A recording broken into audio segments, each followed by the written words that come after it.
I thank the delegation of Malaysia for its presentation. I invite the next participating delegation, Mauritius, to address the court and call upon His Excellency, Mr. Konjul, to take the floor. You have the floor, Excellency.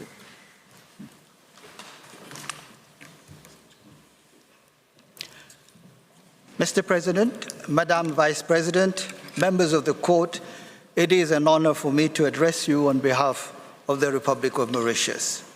Our presentation is in two parts. I will first make a general introductory statement. Professor Klein will then address you on the lessons learned from your recent Chagos advisory opinion, in particular its relevance to the unlawful occupation of Palestinian territory and the legal consequences that follow. This matter comes before you at a time of grave human tragedy and immense suffering. As the court recognized in its recent order on provisional measures in the proceedings brought by South Africa, on 7th October 2023, Hamas and other armed groups carried out an attack in Israel, killing more than 1,200 people, injuring thousands and abducting approximately 240 persons, many of whom continue to be held captive. Thereafter, Israel launched a large-scale military operation in Gaza by land, air, and sea, which has resulted in massive civilian casualties, extensive destruction, and the displacement of an overwhelming majority of the civilian population in Gaza. As of date of the provisional measure order of 26 January 2024, the court observed that 25,700 Palestinians had been killed, including thousands of children, over 63,000 injured, 360 homes destroyed or damaged, and approximately 1.7 million civilians displaced. These stark figures, Mr. President, will only have increased and will no doubt continue to increase. It is against this somber backdrop that the court is now tasked with providing guidance to the General Assembly on matters raised in the two questions before you. The United Nations General Assembly, in particular, has exercised special responsibility over Palestine since at least 1947. In 1970, the General Assembly recognized the importance of the universal realization of the right of peoples to self-determination and condemned those governments that deny the right of self-determination of peoples recognized as being entitled to it, especially of the peoples of Palestine. The right of the Palestinian peoples to self-determination has since been repeatedly reaffirmed by the General Assembly for more than 5 decades. This is not the first time that the court has been called upon to address the right of self-determination, and in particular in relation to the occupied Palestinian territory. In its 2004 Wall opinion, the court observed that the rights of the Palestinian people include the right to self-determination, and this right was being severely impeded as a result of just one specific measure of the occupation, the construction of the wall to the east of the Green Line. The two questions now before the court are framed more widely. They require the court to consider the legal consequences flowing from the ongoing and increasingly severe impediments to the right of the Palestinian people to self-determination due to the prolonged occupation, settlement, and annexation of the Palestinian territory occupied since 1967. Mauritius considers that through its illegal occupation, Israel has denied and continues to deny the right of the Palestinian people to self-determination. At least two legal consequences inexorably flow from this. First, Israel must cease its occupation of Palestinian territory as rapidly as possible. Second, all states and the United Nations have a duty to ensure that Israel complies with its obligation to respect the right of self-determination of the Palestinian people and to end its unlawful occupation so that the Palestinian people may exercise their right to an independent and viable state of their own. Mr. President, members of the Court, the General Assembly's grave and long-standing concern and the necessity for the Court's guidance is underscored by the unprecedented participation in these proceedings. No less than 54 states and 3 international organizations have submitted written submissions, and most of whom will be addressing the Court in these hearings. No state or organization contests the Court's jurisdiction, and an overwhelming majority consider that there are no compelling reasons for the Court to decline to answer the General Assembly's questions.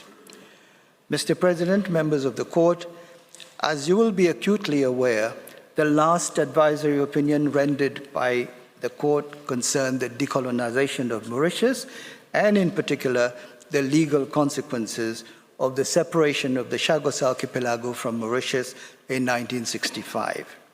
From the time of its independence, more than 5 decades ago, the completion of the decolonization of Mauritius and its ability to exercise sovereignty and sovereign rights over the whole of its territory has been severely impeded as a result of the United Kingdom's unlawful occupation and administration of the Chagos Archipelago. The Court's advisory opinion delivered on 25th February 2019 concluded that, I quote, as a result of the Chagos Archipelago's unlawful detachment and its incorporation into a new colony, the process of decolonization of Mauritius was not lawfully completed when Mauritius acceded to independence in 1968. As to the legal consequences, the Court determined that the United Kingdom's continued administration of the Chagos Archipelago constitutes a wrongful act entailing the international responsibility of that state, and that the United Kingdom is under an obligation to bring an end to its administration of the Chagos Archipelago as rapidly as possible. Mr. President, the Court's 2019 advisory opinion made a significant, immediate, and irreversible impact. Less than 3 months later, on 22 May 2019, the General Assembly, by an overwhelming majority, adopted Resolution 73/295, welcoming and affirming the findings of the Court and demanding compliance with them. Less than 2 years later, on 28 January 2021, a special chamber of the International Tribunal for the Law of the Sea, in the proceedings on maritime delimitation between Mauritius and Maldives, affirmed that judicial determinations made by the Court in an advisory opinion carry no less weight and authority than those in judgments because they are made with the same rigor and scrutiny by the principal judicial organ of the United Nations with competence in matters of international law. Accordingly, the special chamber held that the Court's 2019 advisory opinion has legal effect, and it duly gave effect to the Court's determination that the Chagos Archipelago forms an integral part of the territory of Mauritius. Thereafter, in November 22, Mauritius and the United Kingdom decided to begin negotiations on the exercise of sovereignty over the Chagos Archipelago. While these negotiations are still ongoing, Mauritius remains confident that they will conclude successfully and that the United Kingdom will, as a result, bring itself into compliance with its international obligations, as elucidated by the Court in its advisory opinion. Similarly, Mr. President, Mauritius is confident that your advisory opinion in this case can likewise make a significant, immediate and irreversible impact with respect to the right of the Palestinian people to self-determination. To those who suggest that the issuance of an advisory opinion might somehow prejudice the prospects of a negotiation, Mauritius underscores that, to the contrary, the Court's clarification of the legal rights and obligations of the parties facilitates rather than obstructs a good faith negotiation. Professor Klein will have more to say about this. We have utmost faith that the Court, as the principal judicial organ of the United Nations and guardian of international rules-based order, will carry out its judicial function without fear or favor. Mr. President, distinguished members of the Court, let me conclude by reiterating that Mauritius has consistently supported the two-state solution in view of its potential to bring lasting peace and stability to the Middle East region. Indeed, it is the only solution that could bring lasting peace. We believe that the Palestinians must be able to live in freedom and in their own state. We also firmly believe that Palestine possesses all the necessary attributes to be recognized as a state. Mauritius has indeed already recognized it as such. Thank you, Mr. President. May I now request you to kindly invite Professor Klein to the podium. Thank you. I thank His Excellency Mr. Kounjoul. J'invite maintenant le professeur Pierre Klein à la barre. Vous avez la parole. Merci, Monsieur le Président. Monsieur le Président, Mesdames et Messieurs les membres de la Cour, c'est un honneur pour moi de prendre la parole devant vous aujourd'hui au nom de la République de Maurice. Comme vient de le dire l'ambassadeur Kounjoul, les questions qui vous ont été soumises par l'Assemblée générale possèdent une profonde résonance pour Maurice. Elles présentent des liens étroits avec l'affaire des Chagos. Les mêmes questions fondamentales sont en cause dans les deux cas. Ils se caractérisent l'un et l'autre par des occupations prolongées de territoires en violation du droit des peuples à disposer d'eux-mêmes. Je voudrais dès lors détailler avec vous trois parallèles qui peuvent être opérés entre la présente procédure et l'affaire des Chagos. Dans un premier temps, je m'attarderai sur la question des limites à l'exercice par la Cour de sa compétence consultative, limites qui seraient, selon certains, susceptibles de résulter de l'existence d'un processus de négociation entre Israël et la Palestine. Je traiterai brièvement ensuite du fait que nous sommes confrontés ici à une occupation prolongée et de la confusion opérée par certains participants à la procédure entre les champs d'application respectifs du jus in bello et du jus contra bellum. Enfin, je terminerai par une rapide évocation des conséquences juridiques de l'occupation et plus particulièrement du devoir d'Israël d'y mettre fin dans les plus brefs délais. Monsieur le Président, Mesdames et Messieurs les juges, certains des participants à la présente procédure estiment que la Cour devrait soit s'abstenir complètement de répondre à la demande d'avis, soit y donner une réponse limitée. Cette réserve serait justifiée, d'après eux, par la nécessité de porter atteinte aux négociations entre Israël et la Palestine ou de priver celles-ci de leur effet. Selon ce point de vue, l'avis que la Cour pourrait rendre en réponse aux questions qui lui sont adressées risquerait de délégitimer le cadre juridique établi pour régir le conflit, de même que toute perspective de négociation future entre Israéliens et Palestiniens. Monsieur le Président, la République de Maurice n'entend nullement remettre en cause le fait que les négociations que les parties au conflit israélo-palestinien se sont engagées à mener constituent la seule voie viable vers la paix. Ce processus est l'unique moyen d'arriver à la réalisation de la solution à deux États, un objectif auquel la République de Maurice reste profondément attachée, comme vient de le rappeler l'ambassadeur Kounjoul. Ce sur quoi Maurice souhaite plutôt attirer votre attention aujourd'hui, c'est le fait qu'un processus judiciaire comme celui-ci et des négociations ne sont en rien incompatibles, bien au contraire. L'expérience récente de Maurice dans le dossier de l'archipel des Chagos le montre avec éclat. Il n'est sans doute guère besoin de vous rappeler que ce dossier a fait l'objet d'un blocage complet dans les relations entre Maurice et le Royaume-Uni pendant des dizaines d'années.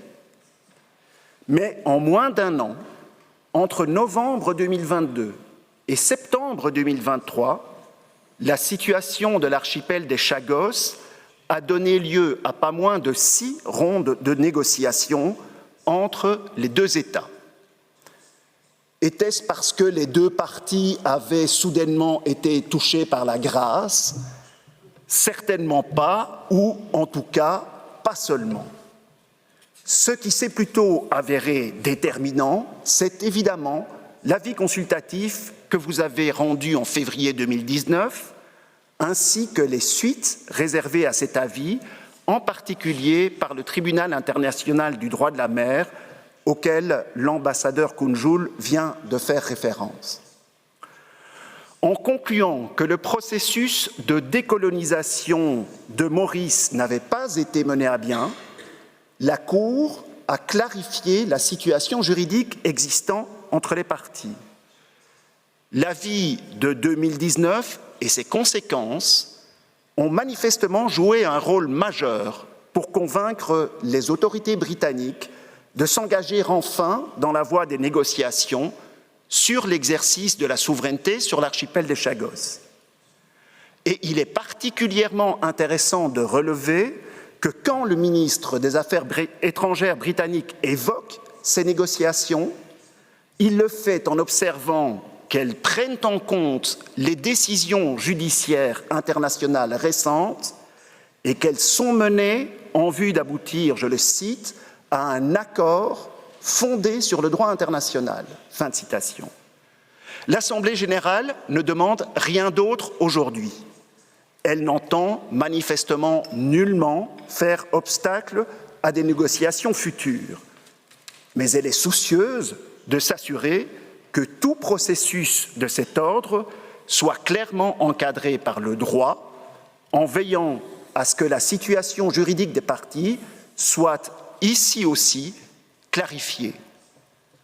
Comme le relevait l'un des membres de la Cour dans le contexte de l'affaire du mur, je cite, « Le respect d'obligations internationales, y compris d'obligations erga omnes, ne peut être subordonné à des négociations. » Fin de citation. Ce constat est certainement tout aussi vrai aujourd'hui qu'il y a 20 ans. La Cour, en répondant à la présente demande d'avis dans tous ses aspects, ne fera donc que baliser le cadre juridique dans lequel des négociations pourront intervenir. Mais ce cadre juridique est essentiel puisqu'il permettra d'établir quels sont les objets de négociation qui sont acceptables ou non. Permettez-moi d'ajouter un dernier mot sur la question du pouvoir discrétionnaire.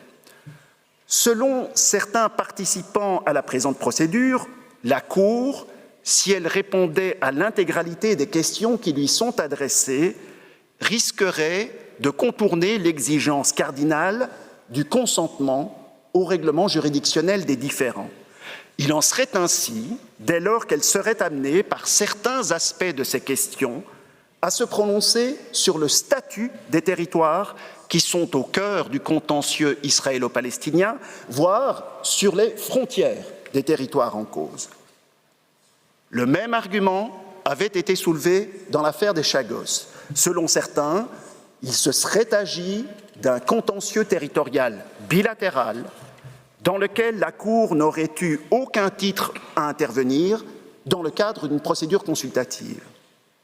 La Cour a très clairement repoussé cet argument dans l'avis de 2019. Elle a relevé que, je cite, « l'Assemblée générale n'a pas solliciter son avis pour régler un différend territorial entre deux États. » Fin de citation. L'objet de la requête de l'Assemblée générale était plutôt, toujours selon la Cour, d'obtenir l'assistance de la Cour pour que celle-ci la guide dans l'exercice de ses fonctions relatives à la décolonisation de Maurice. Fin de citation. La situation n'est pas différente aujourd'hui. Vous n'êtes aucunement appelé à trancher un différend territorial et encore moins à vous prononcer sur des questions de tracé frontalier. L'Assemblée générale ne cherche ici aussi qu'à recevoir votre assistance pour la guider dans l'exercice de ses fonctions relatives à la réalisation par le peuple palestinien de son droit à l'autodétermination. Il n'existe donc aucune raison pour la Cour de décliner l'exercice de sa compétence à l'égard de tout ou partie des questions qui lui sont soumises. Si l'on se tourne maintenant vers les questions de fond, il existe un autre parallèle marquant entre la situation de l'archipel des Chagos et celle des territoires palestiniens. Dans l'un et l'autre cas, ces territoires font l'objet d'une occupation de longue durée. Cette spécificité a suscité des débats dans le cadre de la présente procédure. Certains des États qui y participent ont à cet égard défendu l'idée selon laquelle le statut juridique de l'occupant résulte du seul fait de l'occupation sans que ce statut soit affecté par le caractère prolongé ou non de l'occupation.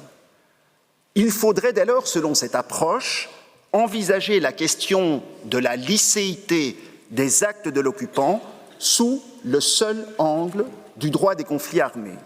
Par contre, la Cour ne pourrait se prononcer sur la question de savoir si l'occupation israélienne elle-même est illicite, car un tel constat serait dépourvu de fondement en droit international. Je pense que nous aurons été nombreux cette semaine à trouver cet argument surprenant. Il procède d'une confusion complète entre les règles du ius in bello et celles du ius contra bellum. Oui, les droits et devoirs de l'occupant à l'égard des populations des territoires occupés sont définis par les règles du droit international humanitaire. Mais cela justifie-t-il pour autant, ipso facto, la présence même de l'occupant sur le territoire en cause, présence à l'égard de laquelle le droit international serait en quelque sorte neutre, à en croire l'argument que je viens d'évoquer? Clairement non, car cette question ressort d'un autre corps de règles, non pas celle du ius in bello, mais bien celle du ius contra bellum, qui régissent la licéité du recours à la force dans l'ordre juridique international. Quand bien même les forces armées d'une puissance occupante maintiendraient un comportement en tout point conforme aux règles du droit de l'occupation, leur présence sur le territoire occupé serait elle-même illicite si elle résulte d'un recours à la force contraire au droit international ou d'un acte d'annexion. Le principe a été rappelé avec une grande clarté par plusieurs des participants à la présente procédure. Pour reprendre les termes de l'exposé écrit de la France, je cite, « Le statut de puissance occupante ne confère rigoureusement aucun titre justifiant une annexion. » Fin de citation. Et quant au passage du temps, s'il n'affecte pas le statut de puissance occupante au regard du droit des conflits armés, il ne peut non plus avoir pour effet de rendre licite une occupation de territoire contraire au droit international. La confusion entre les champs d'application respectifs du ius in bello et du ius contra bellum ne fait qu'obscurcir les termes du débat. Envisager la situation des territoires palestiniens occupés sous l'angle du seul ius in bello revient à ignorer complètement que cette situation est contraire à la fois au principe du droit des peuples à disposer d'eux-mêmes et aux règles fondamentales de l'ordre juridique international relatives au recours à la force. La République de Maurice n'éprouve aucun doute quant au fait que la Cour aura à cœur de réaffirmer la pertinence de ces principes fondamentaux.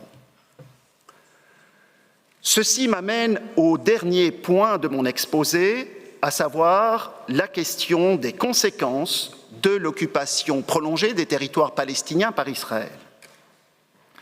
À cet égard encore, les enseignements de l'avis sur l'archipel des Chagos sont on ne peut plus clairs. Selon l'avis de 2019, le maintien de l'administration de l'archipel des Chagos par le Royaume-Uni en violation du droit des peuples à disposer d'eux-mêmes constitue, je cite, un fait illicite à caractère continu.